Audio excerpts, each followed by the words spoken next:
to see how long the 100th episode well is. Wouldn't it be cool? It's getting longer every episode. Wouldn't it be cool if we got everybody to join in and do it? Like just a chorus of well-wells? Sound like a haunted house. Welcome, ladies and gentlemen, to this fine radio program. It is Smoking and Toasting, all about craft beer, fine spirits, and hand-rolled cigars. Ian, this may be the closest to on time we've ever started the show. It's a little creepy. Yeah, Who are you and what have you done with the Real Cruise? I know. Welcome to show number 96. We are so glad to have you on board. Number 96 means, of course, we're this show and then 4 away from the 100th episode, the Smoking and Toasting 100th show free-for-all. That's going to be so fun. Not to be missed. So it's going to be so much fun. Yes, they'll be smoking, they'll be drinking, there'll be, cats and dogs living together. It'll be craziness. Total insanity. It's going to be a lot of fun. So welcome to the show. We're brought to you by B&B Butchers and Restaurant at 1814 Washington Ave in Houston, and in the shops at Clear Fork in Fort Worth. And speaking of B&B, huge and special thanks to our buddy over there, Jeremiah Butler from B&B, who was on the show last week. And that was a blast. It's always so much fun when Jeremiah's on the show. Uh-huh. And, two of our biggest friends, allies, friends of the show, are Jeremiah and Chris Hart from the Houston Bourbon Society. And those two guys have never met. In fact, to the best of my knowledge, they've never been in the same room together. I'm not sure. I think it may be like matter and antimatter. I'm not sure if they can exist in the same place at the same time. But we'll be attempting to do that. We're going to see what we can do on show number 100. Yes, we're putting a super collider together. Yeah, I think we should all be afraid. Be very afraid. That's gonna be fun. Both of those guys are so fun, and just the amount of knowledge between the two. Well, that would be especially whiskey. Crazy. I mean, those two guys know more about whiskey than probably any 100 other whiskey people I know all combined. I mean, they're so knowledgeable. They're so good. On the show today, we'll be doing some very interesting tasting, and we've got some interesting things to talk about as well. We'll be giving you the list of 20 beers to avoid at all costs. And we'll hopefully be tasting some good ones. At least I have high expectations for today's beers that we're tasting. They look really interesting. Pedernales Brewing Company's Robert Earl Keen Honey Pills. Robert Earl Keen, a Texas country music Americana legend type dude. Absolutely. And he is also known for collaborating with this brewery, Pedernales Brewing Company from Fredericksburg, Texas, and doing several really cool beers. And we'll be tasting the Honey Pills, which I think you've tried before. I have actually, yeah, and we'll talk about it when we get this in front of us. We'll talk about it. But the second beer is one that I have tried and I've been looking for ever since. Dogfish Heads, Dragons and Yum Yums. That's the name of the sounds beer. That's awesome. The name of the beer. Yeah. So I'll tell you the story about that, where I first tasted it, and what it's all about. But I'm excited just to have some of that, because I can already tell you I like it. And then this one, I don't think either one of us have tried yet, but I'm so stoked. 512 Brewing Company out of Austin, their Double Pecan Porter 2017. Let me tell you something. Their pecan porter is something to behold. Now, I can't wait to try the double pecan porter. Is the regular pecan porter, just their normal one that comes in the can, is that brewed in, is it aged in bourbon barrels? No. Because this one is. Nice. So yeah, and that one is so good. Yes, like that's a great. If you walk into a place that has pecan porter, you should just order it because. And a lot of places, if you see the 512 on the tap, because that's what their tap looks like, it's the big numbers. That's likely what it is. Right. It's the one that seems to get the most attention from them. So anyway, we'll be trying this. This is in a big bomber, and I'm very, very excited to be opening it and tasting it on the show. And then you know who Jonathan Drew is from Drew Estate. He's the guy that started Acid Cigars and then broke out with the Drew Estate line, which is. Did you see this? This was pointed out to me actually by my wife of all people. Pointed out to me. You know the Drew Estate Natural Series cigars? Mm-hmm. Well, they're not called natural anymore. What are they called? Latrin. What? It's the word natural backwards. Latrin. Yes. Okay. So as it was explained, now this is my wife telling me this because she looked it up because we were both curious. She loves the Drew Estate Naturals. I like them. They're a lot of fun. Mm-hmm. But we saw them in the recent CI catalog. Right. And it had the name backwards. We were like, what's going on? Well, apparently with the new FDA regulations and everything, he didn't want natural to to be something that they look at and go, oh, well, you're trying to sell this as some kind of thing. Oh, gotcha. So he called them Lotrin. He just reversed the label. He's a brilliant guy, and he's got his fingers in all that was clever. places. Yeah. It's very clever, and he's built a great cigar company. I mean, their Liga Provida.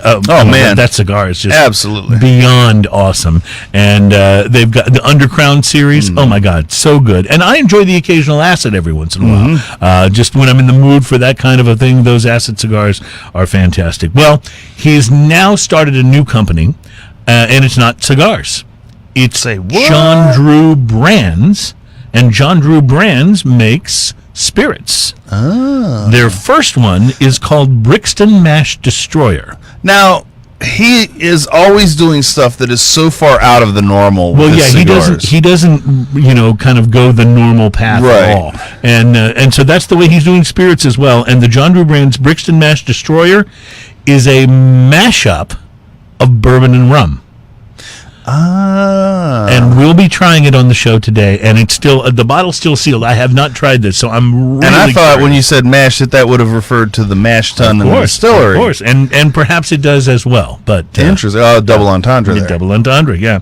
So you also mentioned the cigar regulations. There was a major victory for the cigar side last week. In fact, it happened just after we ended last week's show. So the news is about a week old, but I want to share it anyway. We'll talk about that on the program.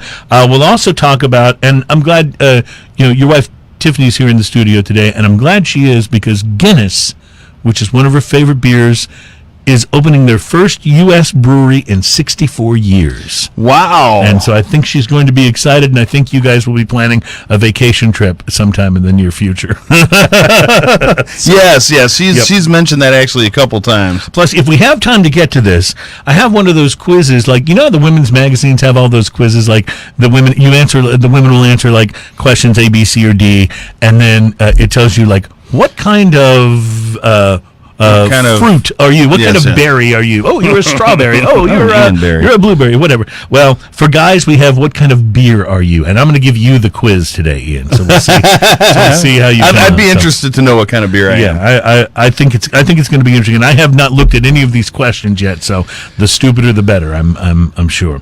I've had an interesting week. There's a whole lot of things going on. We'll get to some of that, but I do have to ask you, as I love to do on this portion of the show, Ian, have you smoked anything interesting lately? It's funny you say that because the answer is yes, and I was just looking at my notes and realized that my the question is not have you smoked anything good. The question is have you smoked anything interesting. Well, so my notes are gone. I don't know what happened to my notes. I can't find it on my notes. Hopefully, but I can go. It was interesting enough that you remember. Well, no, that's fine. I mean, I can do this. I just had a bunch of clever stuff written down, so don't expect me to be clever here. You're a clever enough guy. You'll be fine.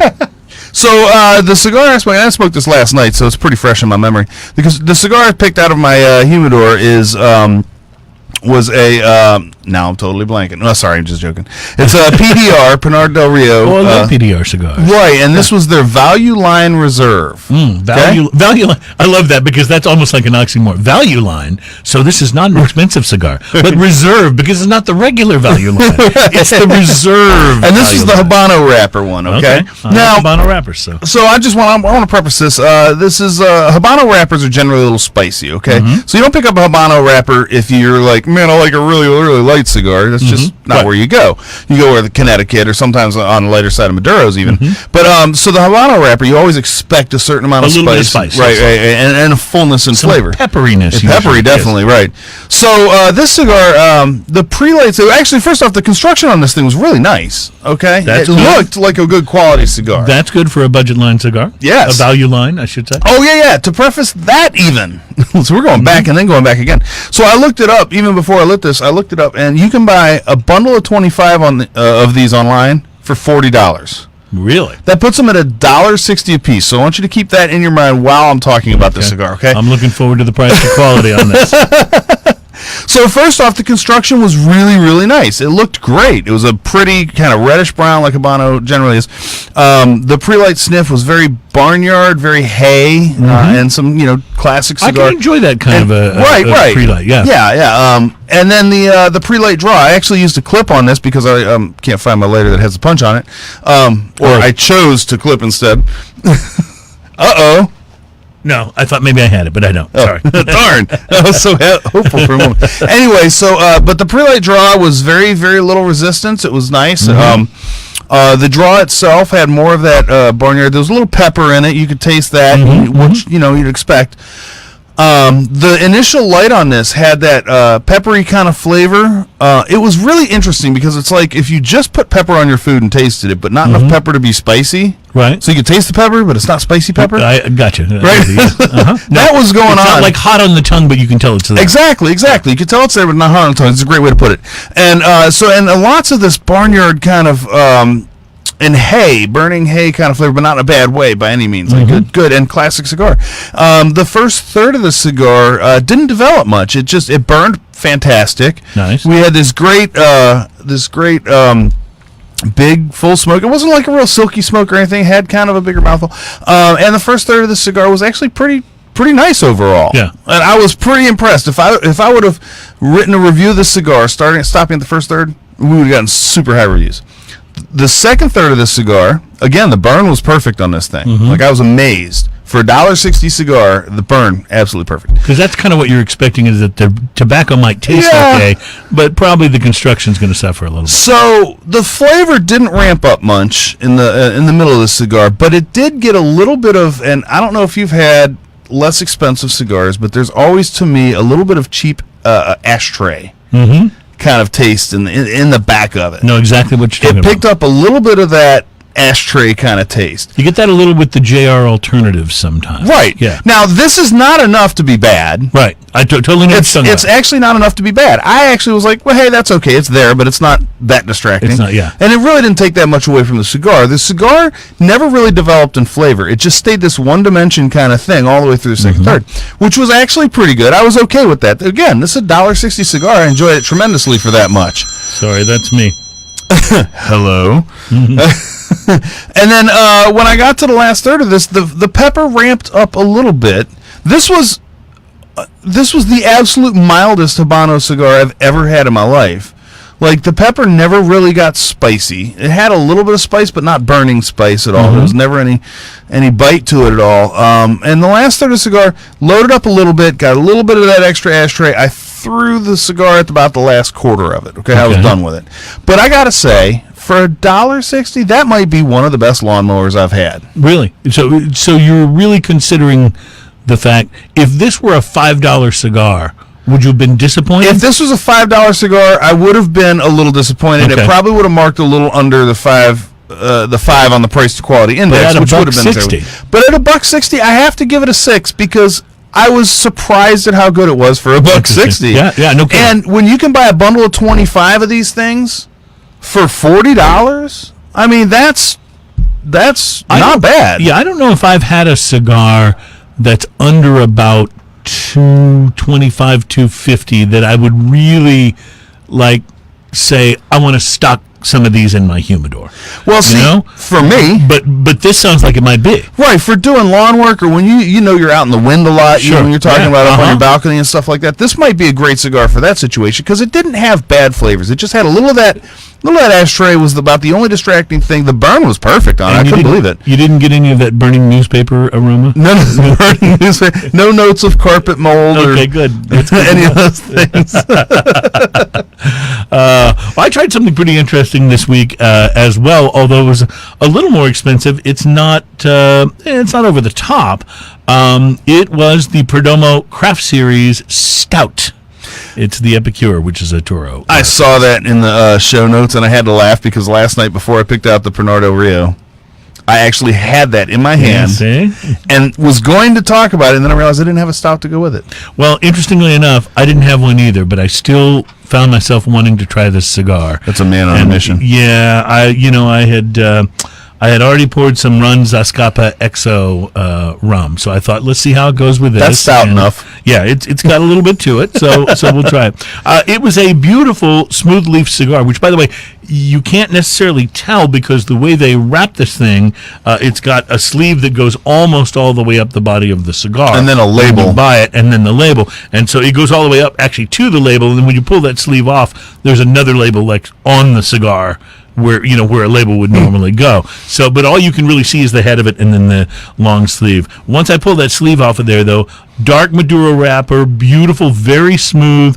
It almost looked like, and I'm sure that some of this is power of suggestion, but it almost looked like a glass of Guinness. That's probably intentional. Yeah, probably. Like Perdomo, man, they make great cigars, and I'm sure they're paying attention to all those details. Well, and Perdomo's one of those companies that I think went through a little bit of a decline, and I'm proud to say they're back in a big way, and have been for a little while. But I did go through a time where I thought their cigars weren't quite as good as they had been. Not the case anymore. They've come roaring back, and I'm digging them. Nicaraguan tobacco for binder and filler.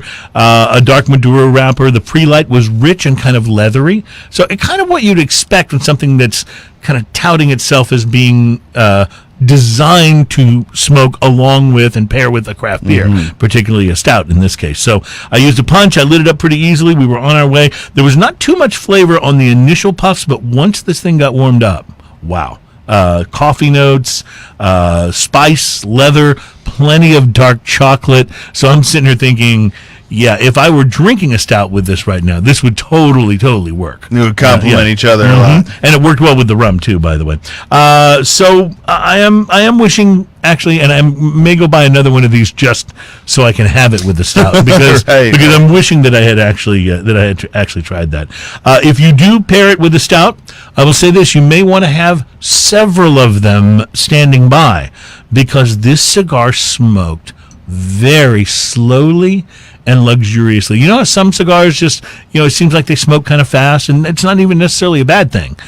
This one I just felt like it took me forever to smoke the cigar, and I was really happy about that. Nice. Yeah, it was just this very relaxing, long smoke. Give yourself at least an hour, maybe hour and a half to smoke this baby. And it was a Toro, so it was, large, but not a huge, long cigar. I could easily have had at least 3 stouts. Well, and by contrast, the one I smoked was a Toro, and I was done with it in about 35 to 40 minutes max. Exactly. So that's why I noticed the difference so much on this. So, but I could have easily had 3 stouts while I was smoking this one, and that's sipping. So it's about a $7.50 cigar. I would say it is worth every penny. I'd put it at 5.5 price to quality with or without the beer. But in fairness, I should have another one of these and let you know how it pairs with the stout. And maybe if you've got one, maybe that can be your experiment. There we go. And they make a whole series of those. So they did not just the one for the stout, but they made one for an IPA. Well, actually, I've got this in a sampler pack that had 3 different ones that go with 3 different kinds of beers. So, nice. But this, I think I gave you one of them, and you gave me the one I was going to try last night. Okay. Yeah. Well, this was in any case, it's a beautiful cigar at $7.50. If it's been a $5 cigar, I'd have been jumping up and down. Right. Had it been a $10 cigar, I'd have been it was pretty good. At $7.50, I'll give it a 5.5 to a 6. So that's awesome. There's the P to Q. All right, what kind of craft beer is in? We will find out coming up on the program. Plus, 20 beers to avoid at all costs. And what is a bourbon rum mashup? All that information is coming up, plus the latest in the cigar lawsuit. You're listening to Smoking and Toasting, show number 96, and we will be right back.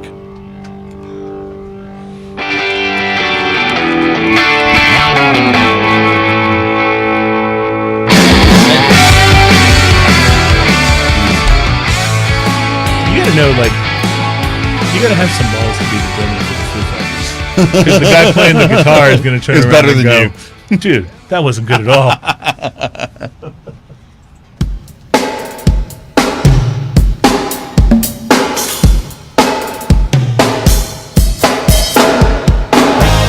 Welcome back. It's Smoking and Toasting, the program that's all about craft beer, fine spirits, and hand-rolled cigars. We are brought to you by B&B Butchers and Restaurant at 1814 Washington Ave in Houston, in the shops at Clear Fork in Fort Worth. And if you are at the Houston location, say hi to our boy Jeremiah. And he revealed they're going to be opening a new bar across the street. Directly across the street? Yeah, a bar. A bar, kind of like a pub. He said it's going to be like kind of like high-end pub food and a bar. So I think he said it's going to be called Lemon or the Lemon Bar.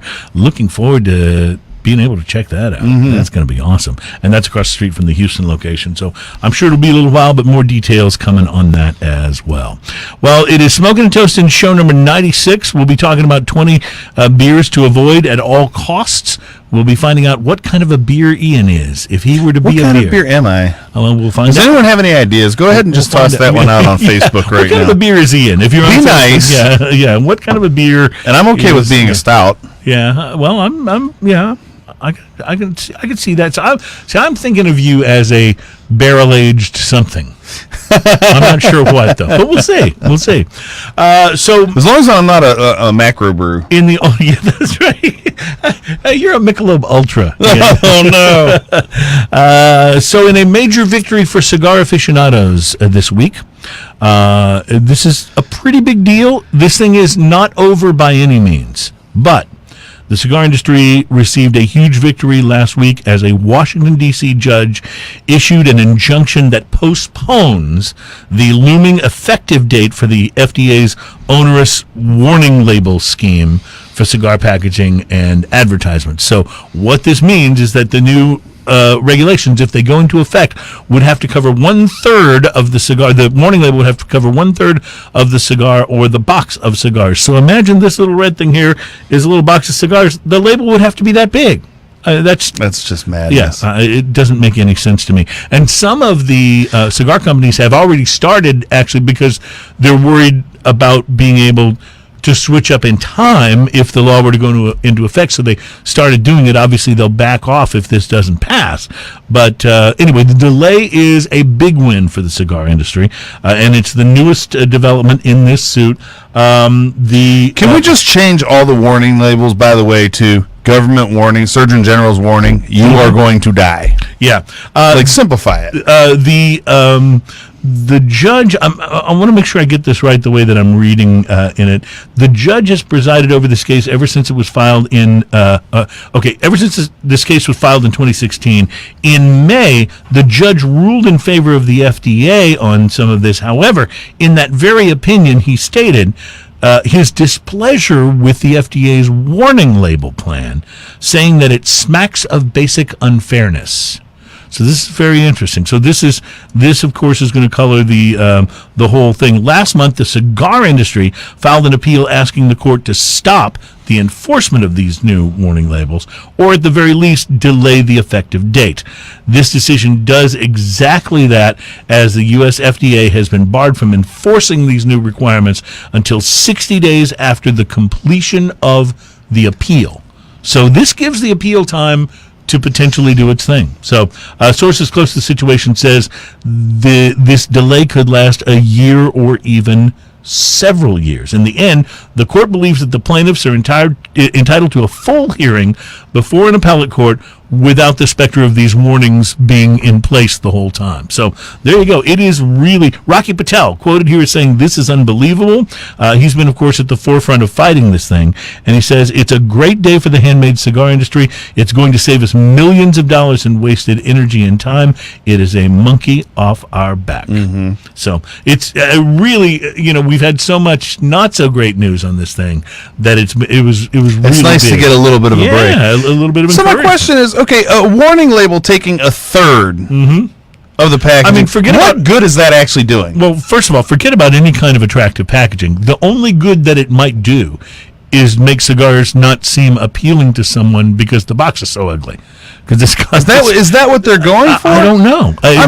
It just seems ridiculous. Like, is there to me. anybody out there that picks up a cigar and thinks, this is a healthy thing for me right now?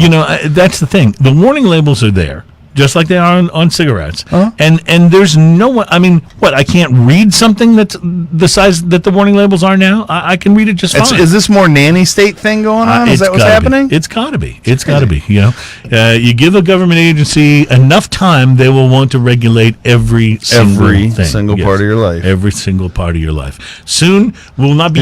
Excuse me. I'm sorry? Excuse me, government. Can I go to the bathroom, please? Soon you won't even be able to hear this sound on the show, because they'll say it promotes unsafe drinking. It'll be censored, and we'll have to use this instead. We'll have to put that over the opening of Yes. of the can anytime we do this. Well, I have just popped open a can of Robert Earl Keen's Honey Pills. And this is a beer that's made by the Pedernales Brewing Company. By the way, Pedernales Brewing Company was in some financial trouble recently, and another brewer out of Austin stepped in, bought them, and kept them afloat and kept them making their beers, which is really, really cool. I understand that they didn't buy the actual brewery itself. What they bought was the name and the business, right, and the beers. So I believe these are right now being custom brewed at the Celis, thank you, brewery in Austin. But the formula is still the same, and they're still being brewed by craft people. And so this is going to be interesting. Now, you mentioned, Ian, that you had actually tasted this one. I have tasted this one before. And Robert Earl Keen, for anyone who doesn't know, and I can say if you were not like in Texas or really familiar with sort of Americana music, Robert Earl Keen is a very witty and funny and talented songwriter and singer in the kind of Texas music scene and beyond. And this one of his big songs is Gringo Honeymoon. It says here, enjoy your own Gringo Honeymoon in a can. This tasty beer is made with Texas Hill Country honey and well water and top quality hops. There is no doubt when you smell this, okay? You know about the honey? Well, first off, the honey is huge, and then the mineral. Like, you know how some water has that mineral kind of smell? It says here well water. So yeah, very much. Like, you can smell that mineral in the water. So big. That and the honey are the biggest. It's very interesting. The biggest smells that I get. I mean, aside from your standard, there's a little maltiness in there and a few other things. But, I mean, aside from your standard quote-unquote beer smells, like the mineral water and the honey, like those two things smell so good together. Well, if you look at the can, I mean, it's got like a beehive motif on it. So they're not backing away from this being a honey beer in any way, shape, or form. I guess my question is, as we do, and I'm trying to have some of these lighter beers on the show because it's summertime. How does this stack up as a sort of a by the pool summertime beer would be one of my questions. So this right here has such a smooth character to it. Like, it literally rolls from the front to the back of the palate and then just rolls down and leaves you with this great little honey thing going on. But not sticky honey, just kind of a honey after effervescence, if you will, is what it leaves you with. It's a good aftertaste, like I want another one. I've not been crazy about some of the honey liquors, like the honey whiskey and stuff like that. Hasn't really appealed to me the way that I thought that it might. But this works very well with this Pilsner. It almost tastes like an amber ale to me in some ways. But it's a Pilsner. And this is a little bit different. Like, remember when we had Spindle Tap on here and we had their honey ale, which was quite good, but very different from this. This one feels a little more summery. Right. It feels a little more like, I'm kicking around in the heat and drinking this kind of thing. It's actually quite nice. And let me just freak you out a little bit. You know what would go great with this? Tell me. Stroopwafel. If you've never had a stroopwafel, go get one. Stroopwafel. Have you never had a stroopwafel? I've never had a stroopwafel. Next time you're at Specs, pick up some stroopwafels. I laughed because I thought maybe you were making that. No, I'm not joking at all. Oh, okay. There is such a thing. I thought it was one of those things where you said that, so I go, oh yeah, I love stroopwafels, and you go, there's no such thing. I made it up. No, it's true. It's absolutely true. They're delicious. So what is it? Well, a stroopwafel, it's a waffle, and it's usually filled with kind of a caramel. It's almost like a cookie. It's just look it up. It's amazing. I want one already. I'll post it later. Stroopwafels, but you can get them. I think they even had them at HEB last time I was there. Interesting. Stroopwafels. Yeah, and they're amazing, by the way, with coffee. So if I walk into a store, I think it's a Norwegian thing, and I something say, like that. It's very. Can you show me where the stroopwafels are? They'll know what I'm talking about. Maybe. I suppose that depends on who you ask. Yeah. But they are delicious. So here's a great idea for a vacation getaway. It's the Durango Brew Train. The Durango Brew Train. Now so you put on here this. I love the show notes because I get these little teasers. I have no idea what's going on, and I purposefully don't look it up because I want to be surprised. Yeah. I want my reactions to be reasonably genuine. But yeah, so it just says ride the craft beer train. Really, twice a year. A luxuriously restored 1920 steam locomotive travels deep into the Colorado wilderness with local craft brewers on board hosting guided tastings. Each trip culminates in a beer and music-fueled party in the middle of the forest. Ooh. Does that sound cool? That sounds awesome. In late September, the trips depart Durango, Colorado for 5-hour jaunts through the picturesque Cascade Canyon.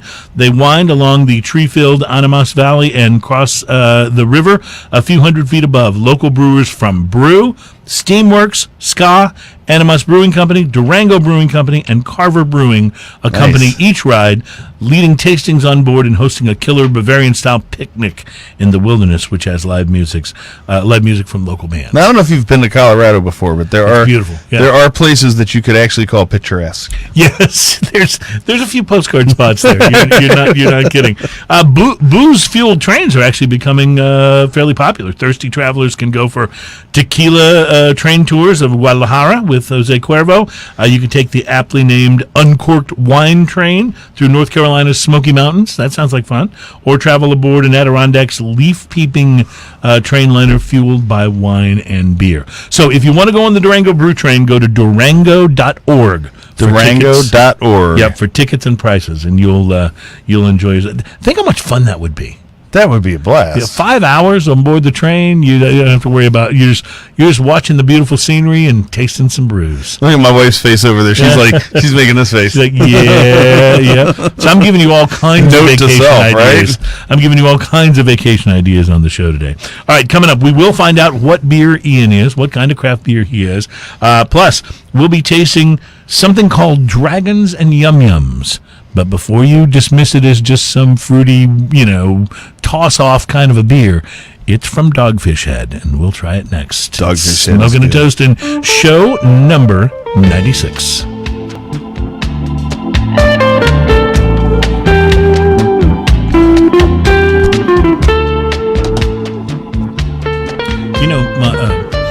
Dogfish Head is in Milton, Delaware, which is essentially Rehoboth Beach, and that is not far from where my friend Dave lives. Next time I go to see him, I got to take the Dogfish Head. Go to Dogfish Head, do a little video, shoot a little video for the show. It'll be good.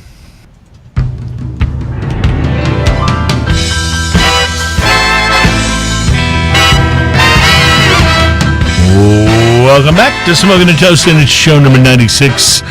We will be getting to 20 beers to avoid at all costs coming up. Plus, we'll find out what kind of a beer, craft beer, Ian is. My wife already chimed in on this. She sent me a picture of the.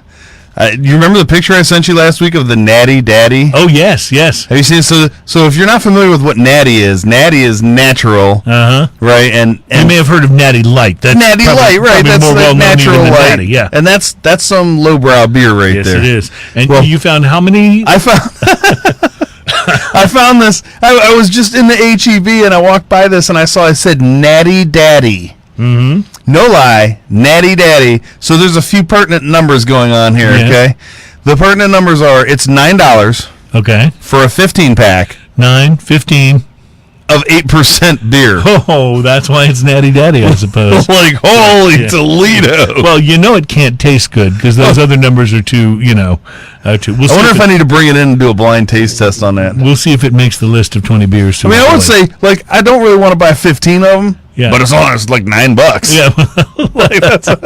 It depends on what you're shooting for. If what you're shooting for is it's like $1.20 a beer or something inexpensive like that. inebriation, which is almost what we called the show, by the way. That's than $1 beer. Sorry. Yeah. So you pack that up and you do your $3 cigar or your $1.60 cigar. Yeah, you're in good shape.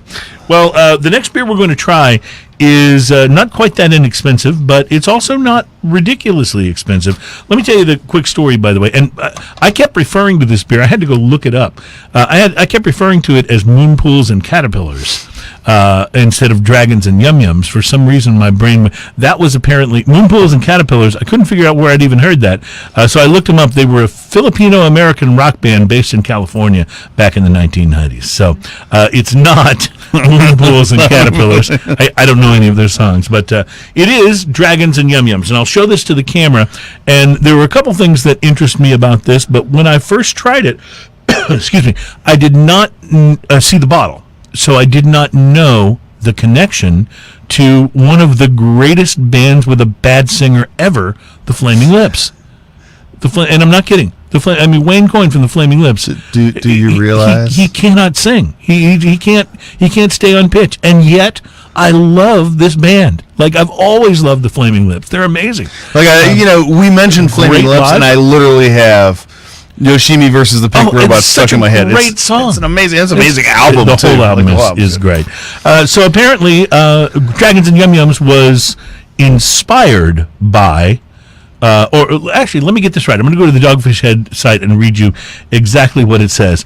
It says it's a first-of-its-kind beer and vinyl collaboration with the Flaming Lips, a sensory enveloping experience at the intersection of creative beer paired with creative music. The energy of this union inspired Flaming Lips frontman Wayne Coyne to use ingredients from the beer, dragon fruit, and yum berries as characters in two original Flaming Lips songs, The Story of Yum Yum and Dragon and Pouring Beer in Your Ear, making it the first beer with its own theme song.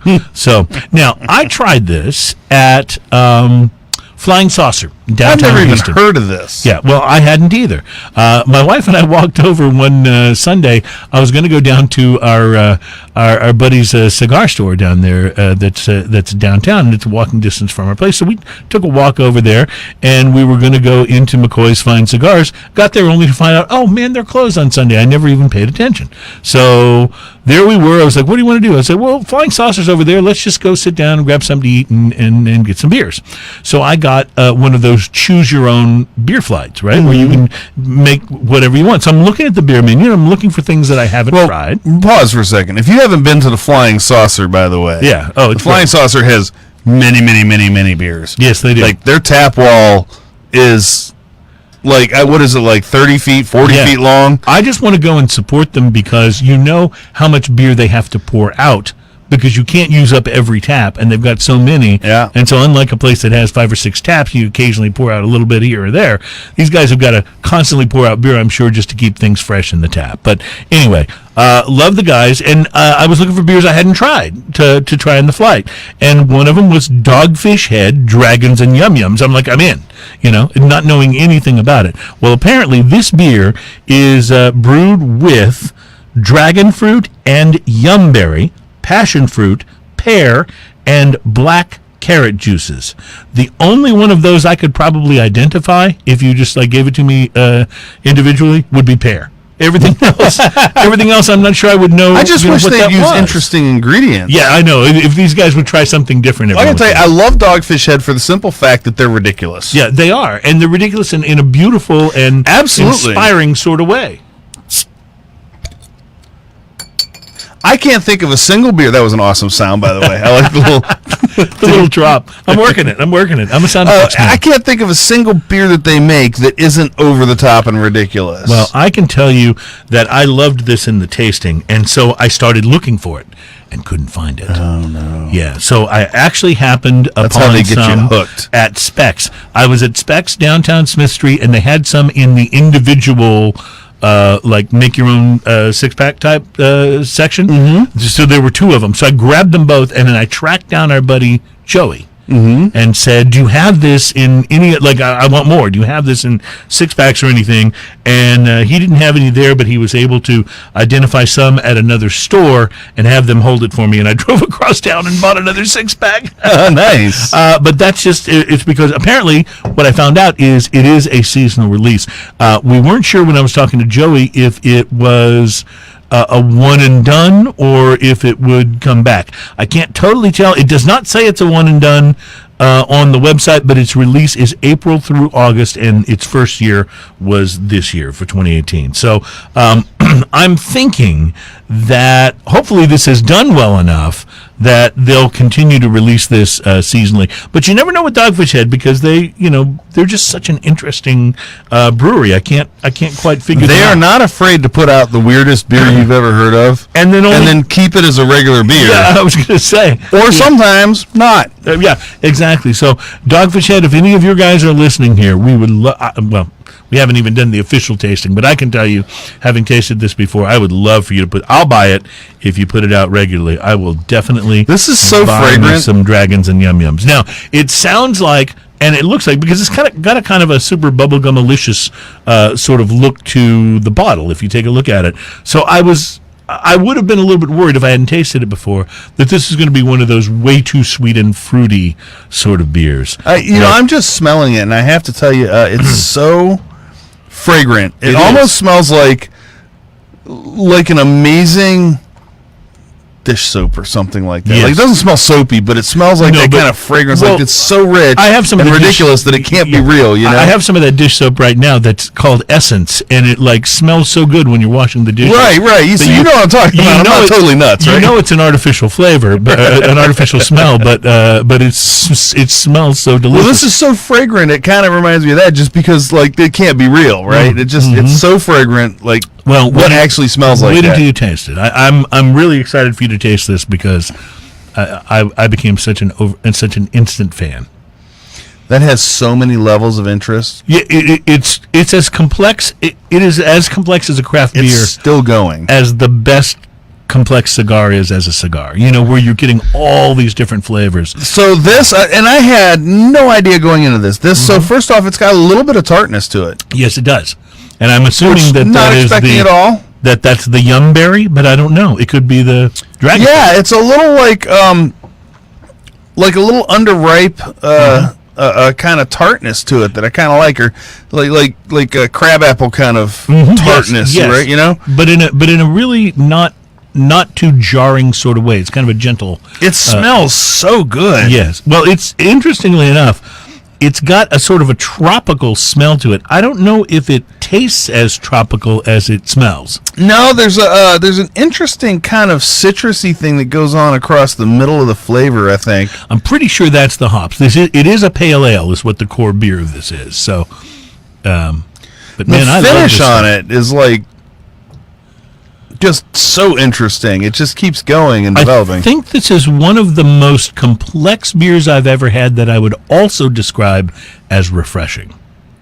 I think, yes. You know? Okay, I will go with that. I think that what this is going to actually take is a sit down with one of these and a notepad. I got 5 more. I'm taking you up on one. This is so incredibly interesting. I don't even know if there's time to taste it and to get it out on the show even. I love this beer. In fact, this may now be my favorite Dogfish Head, which is going some because I would have told you that the 90-minute IPA was my favorite. 90-minute IPA is so good. It's good, and as good as the 120 is, I still prefer the 90.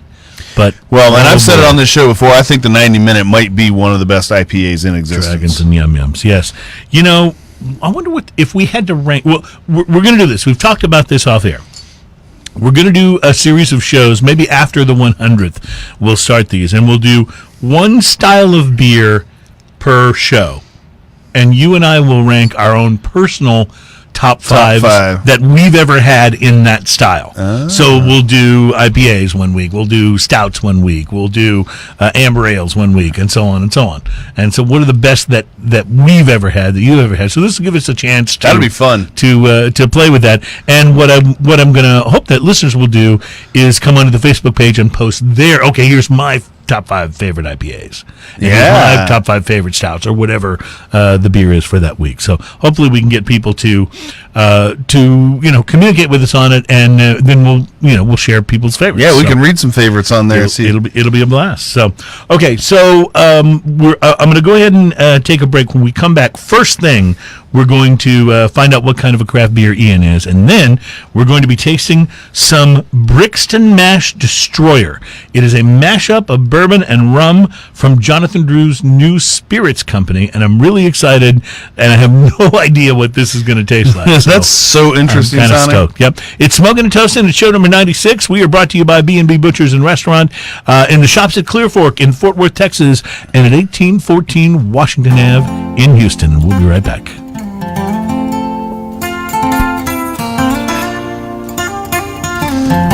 Dogfish Head. Dogfish Head. I just love this. It's so tasty, isn't it?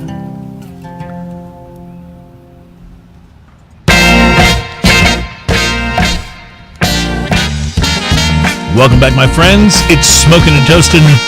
It's show number 96. We're going to get to 20 beers to avoid at all costs in our final segment. But before we get there, we have got to take this quiz, and I'm going to use Ian as the perfect person to try this on. Now, I for years I did a morning show on a top 40 station, and because the audience we were targeting was the female audience, I actually had a subscription to Vogue and Cosmopolitan. Because I wanted to see, well, if you wanted to be in touch with, I wanted to be in touch with my feminine side. No, I wanted to be in touch with the with the audience, right? What are they talking about? And so one of the things I noticed about those magazines is they would have these quizzes for women to take, and it'd be like, what kind of a dog are you? And you would answer these questions and go, oh, you're a poodle. Oh, you're a Weimaraner. Oh, or what kind of shoe are you? Oh, you're a stiletto. Oh, you're a whatever. And it would all depend on how you answered these questions, right? And I would take a few of them just to kind of see how bogus they were or what it was really about, just to see, okay, I'm a guy taking this. Let's see what it says about me. And and it said, you're a guy, but you're still a stiletto? Well, apparently I was a Labradoodle. I don't know what that means, but apparently that's how it came out. But anyway, so I found this quiz online. What kind of a craft beer are you? And I started to take it, and I was like, no, wait. We have to do this on the show, and I have to ask Ian. So, Ian, there will be 9 questions, and you have to choose one of the multiple choice answers. I'm ready, Alex. And I have to pick one in order, so you can't go on none of those match. You'll have to pick the closest one in order for us to be able to advance to the next question. Okay, are you ready? I'm ready, Alex. All right. Time Go on with the board. your first question. Time on the board. Near. I'm glad you got my reference. Yeah. Oh, absolutely. All right. Question number 1. And this, by the way, I'll give you we'll give you the web address in the show notes. Are there multiple answers to this? Yes, there are. Okay, so you're going to read that. You're going to read the answers. Yes, and then you pick one. And then I'll pick one. Okay. All right. And there's 9 questions. So here we go. Number 1. When you go out, Ian, how do you choose your beer? A, I like a good bargain. B, taste is key. C, anything new. Or D, it's all about the logo. Which one of those most correctly describes how you would definitely B. B, taste is key. All right, so I'm going to punch that one. All right, that will take us to question number 2. I like this. Ian, who is, don't name them, there'll be 4 choices. Who is your favorite bartender? Is it A, the home brewery craft beer guy? B, the one of the guys girl? You know what that's like, right? The girl bartender that's kind of like one of the guys. C, the hipster mixologist? Or D, the guy you're friends with? D. D, the guy you're friends with. All right. Selecting D. And this takes us to a very philosophical question, Ian, for number 3. All right. Beer is A, yes, the greatest invention of mankind. B, I'd rather have a cocktail. C, wine, please. Or D, always welcome at my house. Beer is the greatest invention. Well, I actually think I might have blanked out when you said B and C, so I have to go with A probably. A, so the greatest invention of mankind. So again, it's which of these most closely resembles how you would feel. So I would usually pare that down to a simple statement: beer good. Beer good. Beer is good. Yeah. All right. So the greatest invention of mankind is what he chose. That was A. Now question number 4. I don't know who any of these people are. Okay, who would you like to have a beer with? A, Michael Grady. B, Big Joe Stasiak. C, Dan Dakich. Or D, JMV. Do you know who any of those people are? Okay. Now I don't feel so bad. Is there okay, so it actually doesn't matter because I like to have a beer with pretty much anybody. Okay, so hang on. Because I like having beer. Before you choose, let's go to the millennial board. Adam on Wheels of Steel. Do you know who any of those people are? He's saying no. Okay. Tiffany, anybody? No? Okay, good. So I don't feel so stupid now. Because I didn't preview any of these questions. Does anybody out there know who any of these people are? Wow. If anybody knows, hit us up on the comments on Facebook Live. Okay, Michael Grady is A. Big Joe Stasiak, and maybe that's it. Maybe these aren't real people. Maybe it's just about how their names sound. How their names sound to you. Michael Grady, A. B. Big Joe Stasiak. C. Dan Dakich. Or D. JMV. I'm going to have to go with the Big Joe one. Big Joe Stasiak, that's what I would have picked too. Just because of the name. Sound. Yep. All right, here you go. I don't know if that's a real person, but here we go. If anyone knows who any of those people are, please let us know. I'm feeling really stupid right now. Number 5, and there's 9 questions, so we're a little more than halfway done. How do you deal with the morning after? A, hair of the dog. B, greasy spoon. C, workout. Or D, sleep. Greasy spoon. Greasy spoon it is. All right, that's B. And we move on to question number 6. Oh, this is going to be good. You buy beer in a 6-pack, B, growler, C, case, D, keg.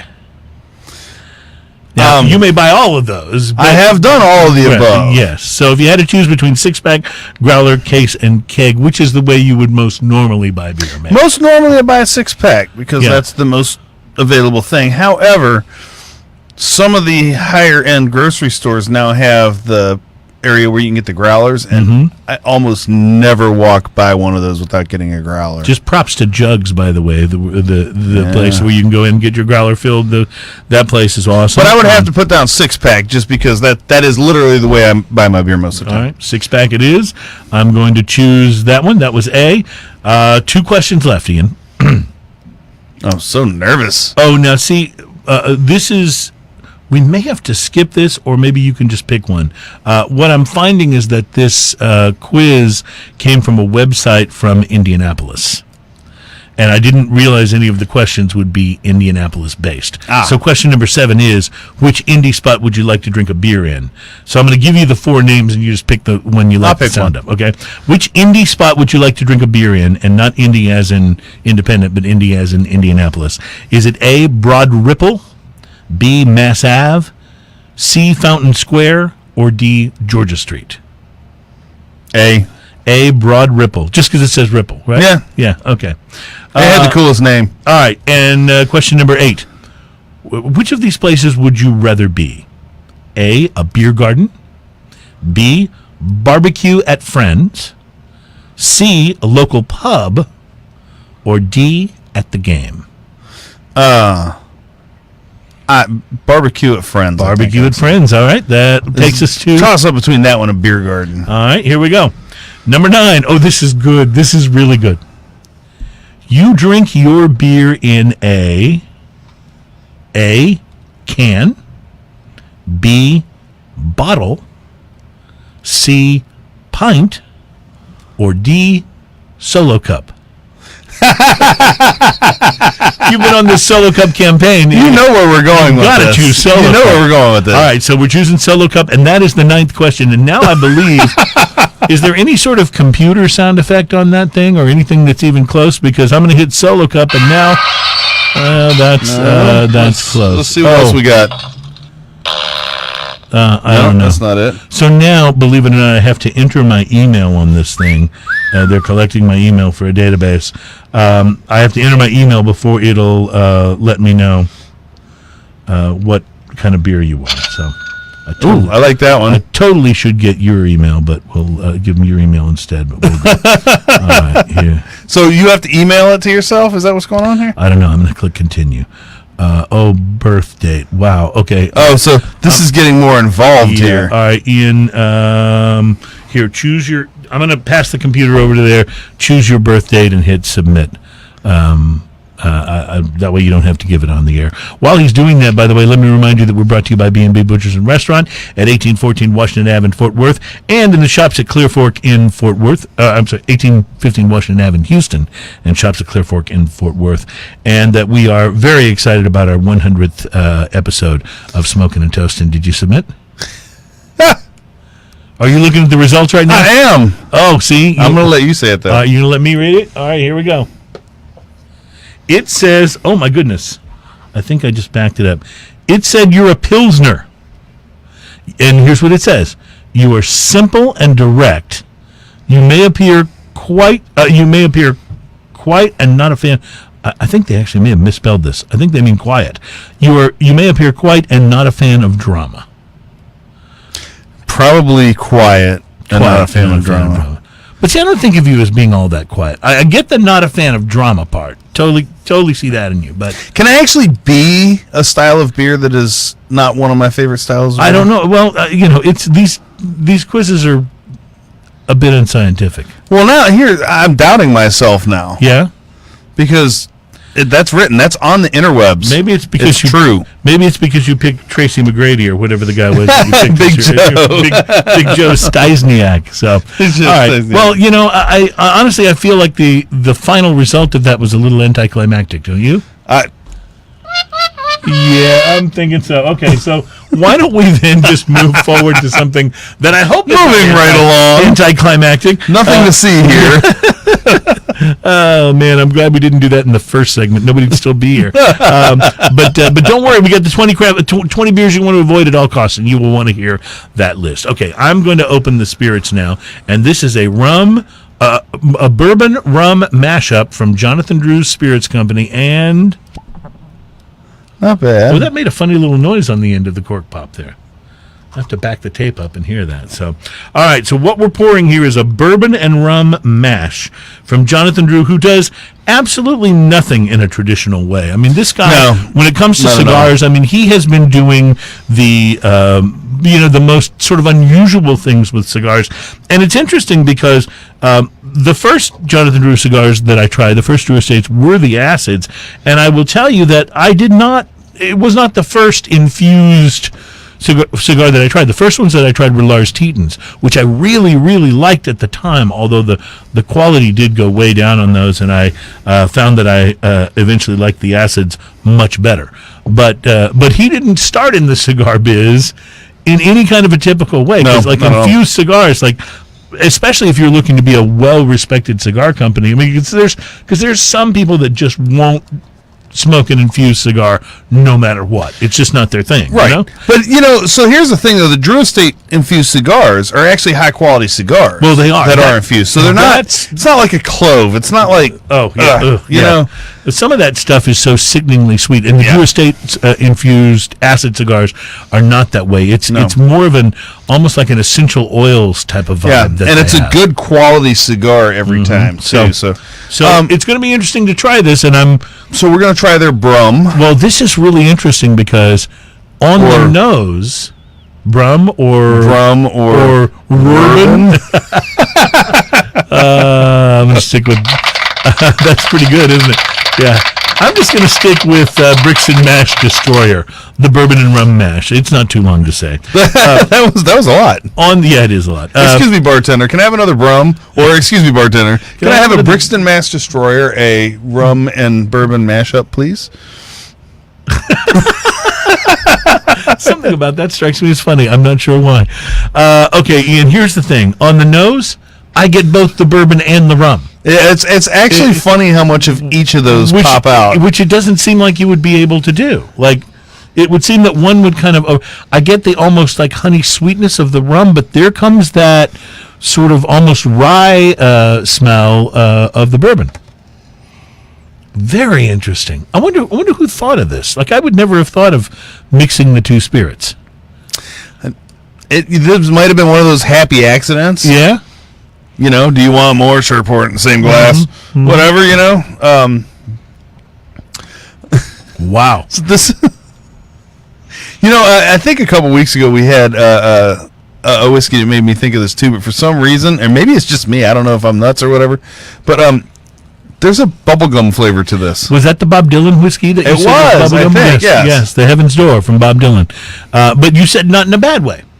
No, but this has even more of that. Well, what I'm guessing is that's the sweeter taste of the rum, kind of balancing underneath. I get the bourbon on top, almost like a rye, and then underneath is the sweeter rum taste.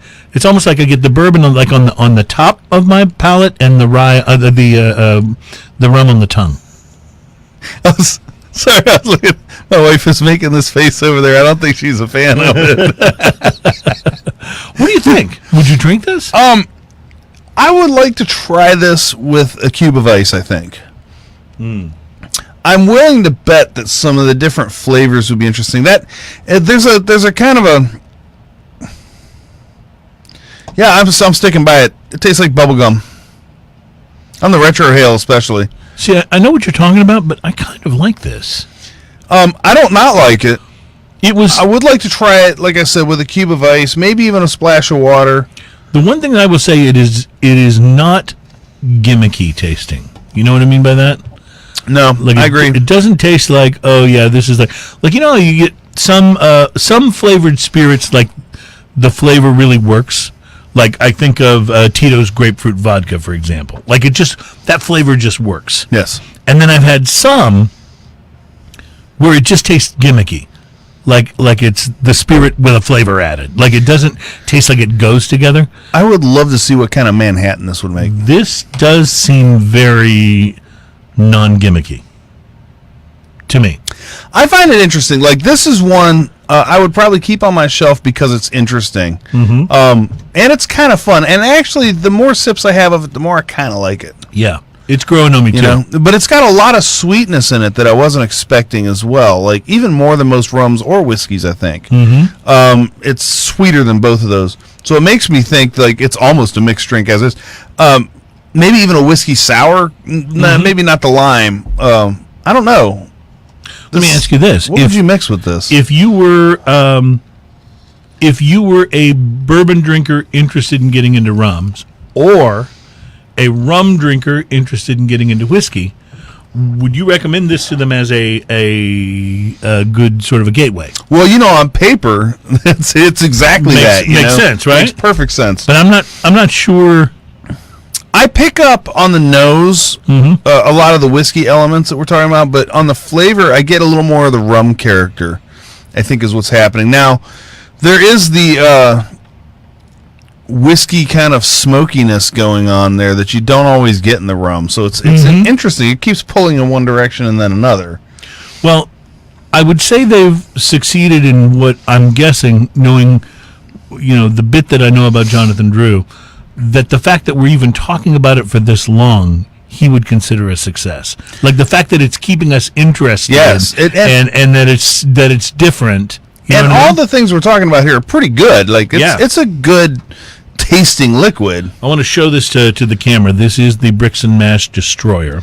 I would highly recommend this if you're out for something totally different, because this is very different. This is very Jonathan Drew though, because he has a different approach to stuff. So what exactly is Brixton Mash Destroyer? It says on the bottle, think of it as a mashup collaboration between very high-quality spirits such as Kentucky Bourbon and Florida Rum, which is in the bottle that you're about to experience. The journey begins with our well-aged, craft-sourced core spirits. Since they are an NDP, they depend on strategic partnerships. So in other words, they don't do the distillation themselves. They partner with other distilleries and pull in the kind of spirits that they want to combine. It says the blending process, where we wisely finesse our core high-quality spirits into a new taste profile. We've created a number of BMD blends for your experience, but this is the first one, bourbon and rum. This is the first to hit the market. So fascinating. My curiosity, as you know, what I'd really like to try. I'd like to try one of their Drew Estate cigars with this, and one of the infused ones, because I think that would be interesting. Because what occurred to me, a Cuba with this would be good. Right, and the flavor that they put on the end of those cigars is very similar to what I'm tasting in here. So it's familiar. So I'm wondering if that's just part of Jonathan Drew's palate. Like he really appreciates that sweetness, sweet flavor. Yeah, right. Could very well be. Well, this is one. I will say this. This may be one of the most interesting spirits we've ever tasted on this show.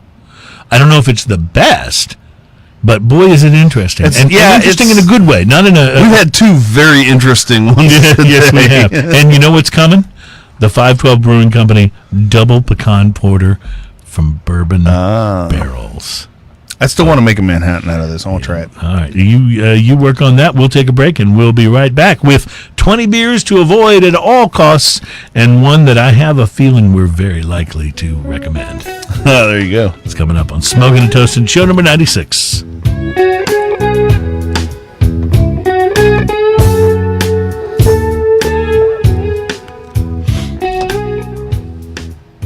Very, very interesting. That sugar cane in there is so obvious.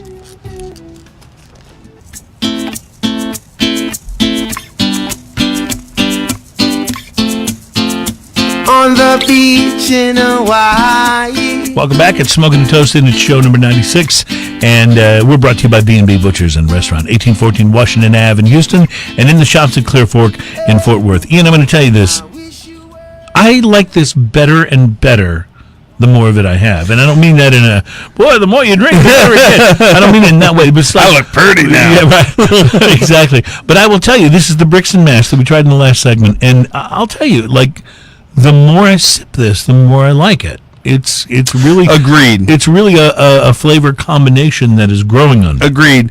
And I think we were talking during the break too that I think that this with especially a Jonathan Drew Estates cigar would probably even with you know that one they have that's is it called Dirt? Do they have one called Dirt? Yeah. I love those. Something like That's that. one of my with this. favorites that they make It's is just the Dirt Natural. That earthiness would be so good in combination with that. So we'll try that. We'll grab a couple of those cigars and we'll do some research externally on the show and get back to people. We work hard when you're not watching us. Well, we do, and because we work so hard on the show, and we do actually, but I feel really compelled to say this on behalf of Smoking and Toasting, my erstwhile co-host Ian Barry and Adam on the Wheels of Steel.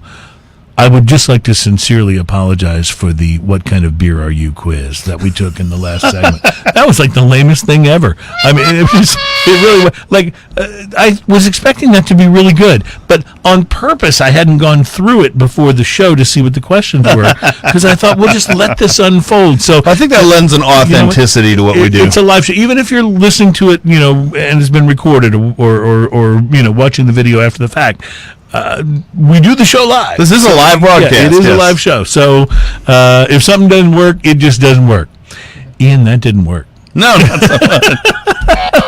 But this one you're going to like. 20 beers to avoid at all costs. We're going to go through this list, and then I'm going to lay this on you. This is the 512 Brewing Company out of Austin, Texas. That bottle has me drooling. Oh, look at this. Doesn't it look fantastic? It's gorgeous. Whiskey barrel-aged double pecan porter ale brewed with pecans and aged in oak whiskey barrels. This is the 2017. Oh. And thanks to our friends over at Jugs. Well, I say I want to friends. lick that bottle. It looks so I good. don't really know the guys over at Jugs, but I'm calling them my friends because I got so much good beer there. Oh, my God. It was so awesome. All right. What's this called? Jugs. There's a great website called Drinking in America that you must check out, because not only do they have some great lists, they're also quite funny. And I'm going to bring you some of their humor as I bring you this list from Drinking in America. 20 beers to avoid at all costs. This I really, really enjoyed this, so I'm just going to say in advance, this will not be like the quiz. The "What kind of beer are you?" quiz. This will be much better. Ben Franklin once said, "Beer is proof that God loves us and wants us to be happy." We're pretty confident, they say, Big Ben wasn't talking about any of these beers. Here's a list of the 20 worst beers in the world. This is actually according to Rate Beer, but the list I got was from Drinking in America, and so it's their editorial comments that we'll enjoy. We like to think these beers are dedicated for broke college kids who can't afford to drink anything better, and we get it. Sometimes a Bud Light is the best it's going to get, but here are the beers to avoid when you've got other options. Right off the top, number 1, Natty Light. But it doesn't say Natty Daddy. No, it actually just says Natural Light. It says relied on only for its buzz-inducing affordability. So that fits right in with what you were saying, right? Yeah. Number 2, Natural Ice. Oh. As stated in Urban Dictionary. Also known as Natty Ice. Yeah, Natty Ice. As stated in Urban Dictionary, they write, what a skunk would taste like if it were liquid. So I told you this is going to be a good list. Nice. This is so good it will redeem the quiz segment from earlier.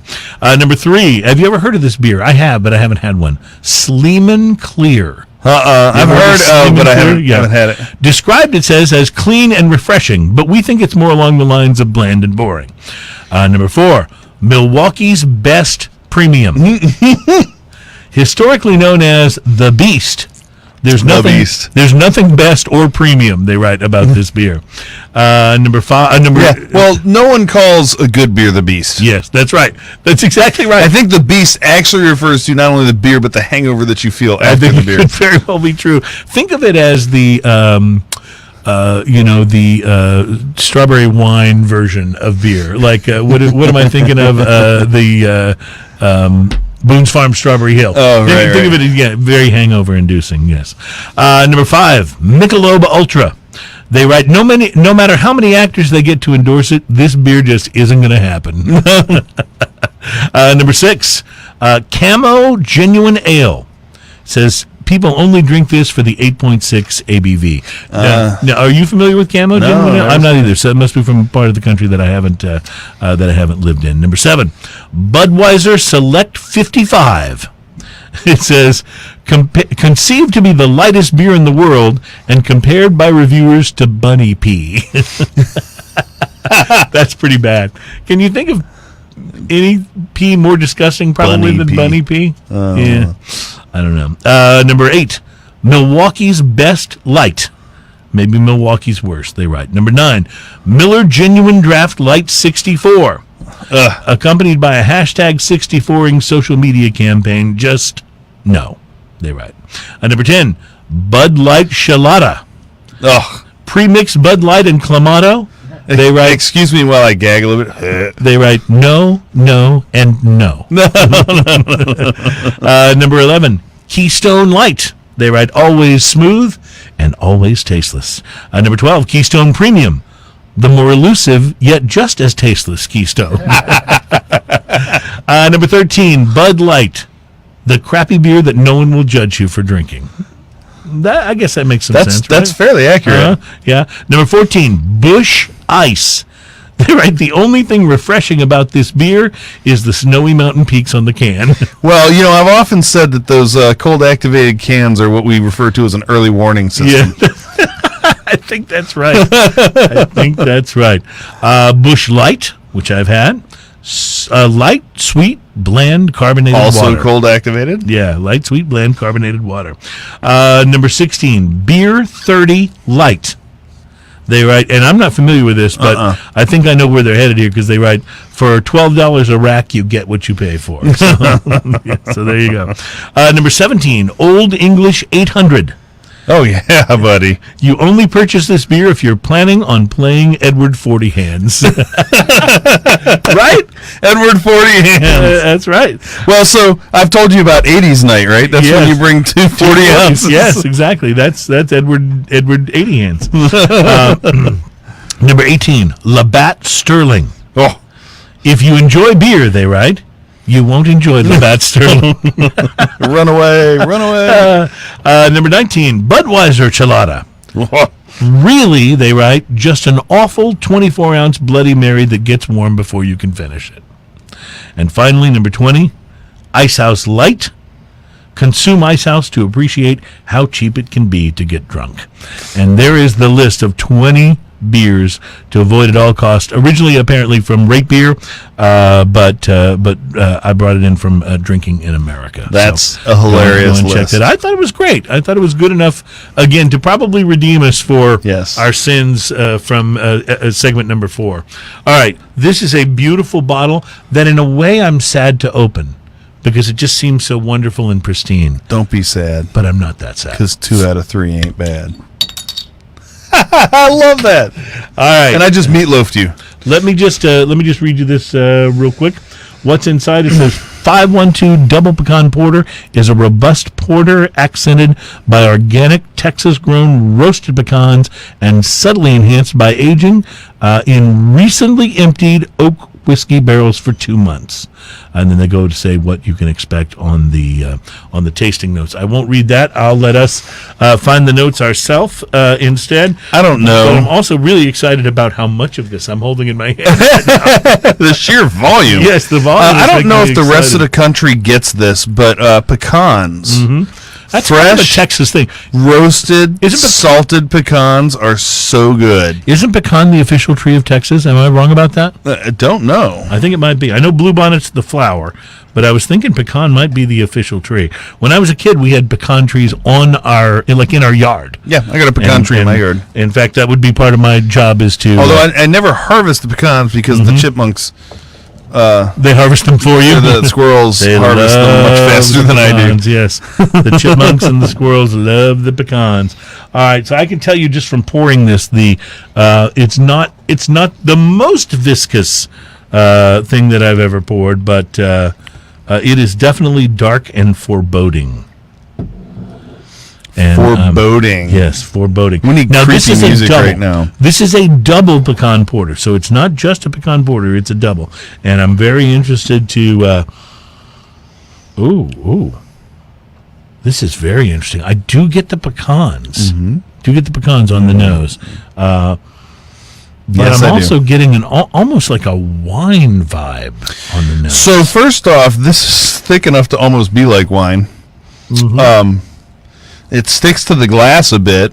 I Yes, kind of it does. appreciate those things about it. It has a huge mouthfeel and a little bit of the viscosity. Like, it coats the mouth. When you take a sip of this, like, it is everywhere in your mouth. If it weren't so porterish, it would almost be like a wine.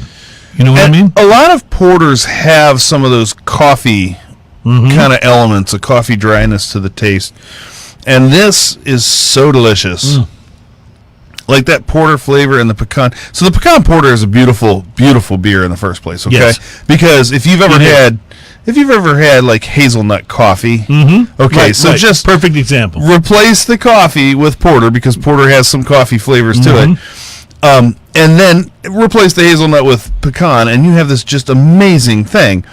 This tastes like you aged it in whiskey barrels, which is exactly what they did. And then they take this and put it in whiskey barrels. Now, like, I don't know what in life you wouldn't like to have aged in whiskey barrels. Like, even my clothes, I'd be happy with that. Like, because it'd smell delicious at all times.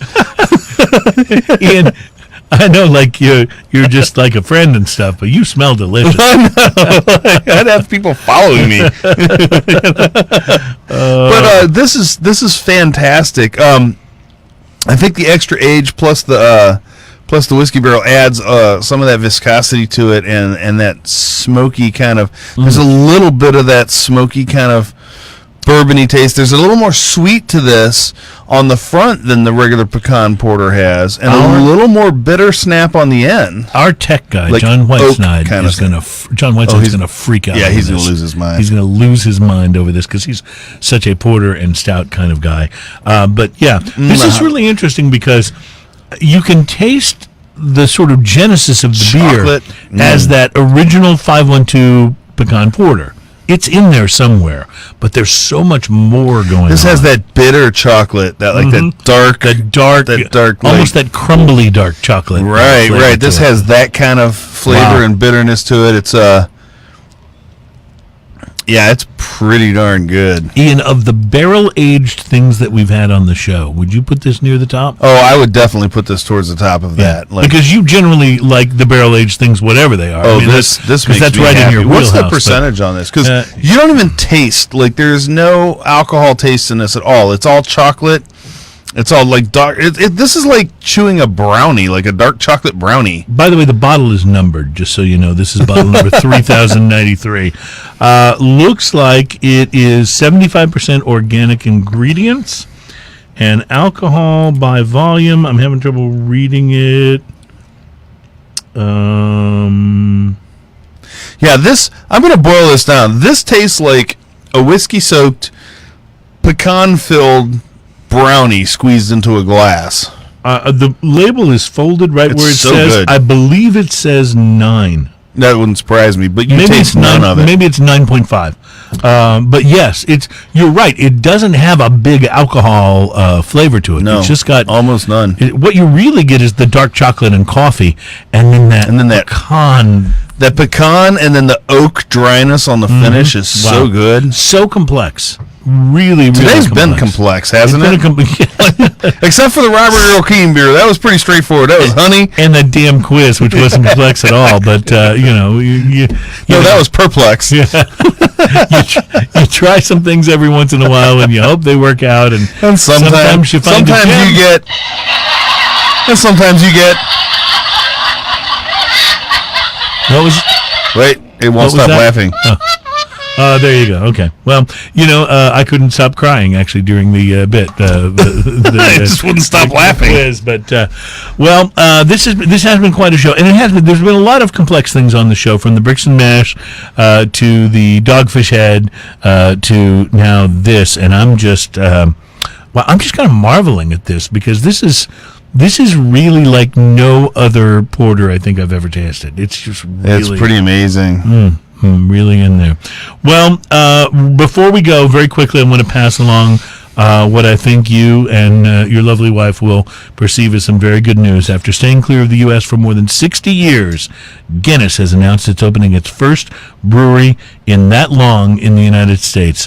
Following an $80 million investment. The new brewery is set to open near Baltimore on August the 3rd. It will include a visitor center, a 270-seat restaurant, and a tap room. It will also create around 200 jobs for that region, according to Diageo, which owns, that's the brand owner that owns Guinness. They briefly opened a brewery in New York from 1949 to 1954. I don't know why that closed, but it closed in 54. So it's been gone for a long time. Guinness released an official statement saying the USA is probably the most dynamic and exciting beer market in the world right now. And put simply, we'd like to be closer to the action. Having a brewery in the USA will help us understand and respond to trends more quickly, as well as brew smaller batches and get them to market faster. This is all good news. So I want to point out, too, that Guinness over the last, 4 or 5 years has been putting out other brews other than their stout. Yes. They hadn't done that in a long time. Right. And they put out an American blonde ale. They put out actually quite a few different ones, and they're all good. And they do several different versions of Guinness, too. That is right. They have the extra stout. Right, and they have the Guinness draft and the pub draft, and they have the regular Guinness stout. I have a Guinness anniversary stout that I've been saving for the show. I should bring that in next week. That may have to be on next week's show. Little Guinness anniversary stout action, ladies and gentlemen. Well, kudos to Guinness for like, they were a little late in keeping up with the times, but when they came out with the last bunch of different beers that they have, they're all good quality beers. Like, they're all good. Yeah. And how cool is it that Guinness put out an American-style ale? Yes. Well, I thought that was really cool. Like, that's, awesome, and it's good. Obviously, they've got their eyes on the American market and are wanting to pay more attention. They see where it's going. So yeah, absolutely. I would like to thank Adam, our producer on the Wheels of Steel, for keeping the show rolling this week. Like to thank 512 Brewing Company in Austin. Yes. Yeah, for existing. Thank 512. You guys rocked that one. Yeah, and just want to apologize again for the the quiz, and I'd also like to apologize that we've run out of time for sampling the Mumford & Sons IPA. We're going to get to that. We'll get to that next week. That line will forever be in tribute to our, we don't know him, but I would like to think of him as a good friend in spirit, Mr. Anthony Bourdain. So have a great week, my friends. We will be back next week with show number 97. And, of course, don't forget that the 100th show free-for-all is going to be just way out of hand, and that's coming up. Plus, details next week. Can we do a promo for the 100th show and have like the guy with the monster truck voice? The 100th show. For 2 days only. Yeah. Beer. Thursday. I like it. So we'll work on that, and we'll get better at it, and we will also tell you next week we will reveal the first Smokin' and Toastin' official event, and you're invited. I'm so excited about that. It's the whiskey sniff. We'll tell you The about it whiskey next sniff. week. We'll tell you about it next week. Have a great week, my friends, and thank you so much for enjoying this program. From the bottom of my bottle of 512 Double Pecan Porter 2017 from Austin, Texas. We wish you a great week, and as we always like to say, cheers. Cheers.